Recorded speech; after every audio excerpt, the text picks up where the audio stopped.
Hi friends, welcome back to Kalakkal Bakkiya YouTube channel. இன்றைக்கி நம்ம பச்சை பப்பாளியை சாம்பார் செய்ய போகிறோம். அதுக்கப்புறம் அதில் மருத்துவ குணங்களை பற்றி பார்க்க போகிறோம். மேலே இருக்கிற தோலெல்லாம் சீவிட்டு உள்ளே இருக்கிற இந்த விதையை எடுத்துகிட்டு சின்ன சின்னதாக கட் பண்ணிக்கலாம். இந்த பப்பாளியை அடிக்கடி நீங்கள் உணவில் சேர்த்துக்கோங்க. பெருங்குடலை இது சுத்தப்படுத்துமா. இந்த பச்சை பப்பாளியில் பல அத்தியாவசியமான ஊட்டச்சத்துக்கள்லாம் அதிகமாக இருக்குது. Magnesium, potassium, vitamin A, vitamin D, vitamin E, vitamin பிலாம் இருக்குது. உங்களுக்கு கிடைச்சிதுன்னா வாங்கி நீங்கள் சமைச்சு சாப்பிடுங்க. உடம்புக்கு ரொம்பவே நல்லது. இந்த சின்ன சின்னதாக கட் பண்ணி வச்ச இந்த பப்பாளி காயை இப்போ நம்ம குக்கரில் வேக வச்சுக்கலாம். ஸ்டவ் ஆன் பண்ணி ஒரு குக்கரை வச்சு நல்லா இதை கழுவிட்டு அதை சேர்த்துக்கலாம். தக்காளி, வெங்காயம், பூண்டு, அப்புறம் ஊற வச்ச பருப்பை போட்டு எல்லாத்தையும் நல்லா கலந்துட்டு சீரகம் கொஞ்சம் போட்டுக்கலாம். மஞ்சள்தூள் கொஞ்சம் போட்டுக்கலாம். தேவையான தண்ணி ஊற்றிக்கலாம். 2 பச்சை மிளகாய் போட்டு ஒரு 3 விசில் விட்டு எடுத்துக்கலாம். என்னோடய சேனலை ஃபஸ்ட் டைம் பார்க்குறவங்க சப்ஸ்கிரைப் பண்ணிவிட்டு சப்போர்ட் பண்ணுங்கள். ஸ்டவ் ஆன் பண்ணி ஒரு பாத்திரம் வச்சு தேவையான எண்ணெய் விட்டு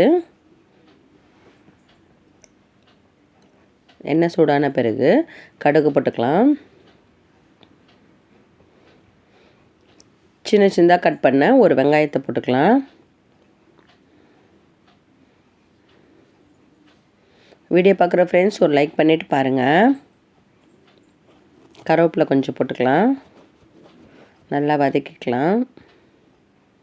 இந்த வேக வச்சு இந்த பப்பாளி காய், பருப்பு எல்லாத்தையும் நல்லா கலந்து விட்டுட்டு மசாலா சேர்த்துக்கலாம்.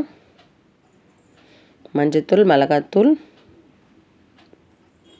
தனியாத்தூள் போட்டு நல்லா மிக்ஸ் பண்ணிக்கலாம். சாம்பார் பொடி கொஞ்சம் போட்டுக்கலாம். இந்த வேக வச்ச காய் அதில் போட்டு நல்லா கலந்து விட்டுக்கலாம். பெருங்காயத்தூள் கொஞ்சம் போட்டுக்கலாம்.